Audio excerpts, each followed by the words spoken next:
વડોદરા જિલ્લા કેળવણી મંડળ સંચાલિત Shri CNPF arts and DN science કોલેજમાં પ્લેસમેન્ટ સેલ્સના ઉપક્રમે કોલેજમાં BSc રસાયણશાસ્ત્રમાં અભ્યાસ કરતા વિદ્યાર્થીઓ માટે તન્મય વેજીટેબલ ગમ વર્ક પ્રાઇવેટ લિમિટેડ રાજલી વડોદરાની કંપનીના સહયોગથી પ્રાથમિક સિલેક્શન ટેસ્ટ દ્વારા અને મૌખિક ઇન્ટરવ્યૂ કરાવવામાં આવ્યું હતું, જેમાં BSc રસાયણશાસ્ત્રમાં અભ્યાસ કરતા 12 જેટલા વિદ્યાર્થીઓ હાજર રહ્યા હતા.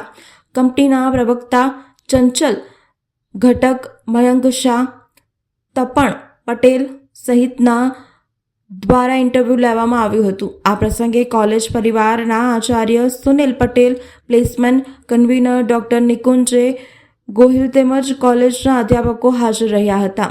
તેમના દ્વારા વિદ્યાર્થીઓને શુભેચ્છા પાઠવવામાં આવી હતી.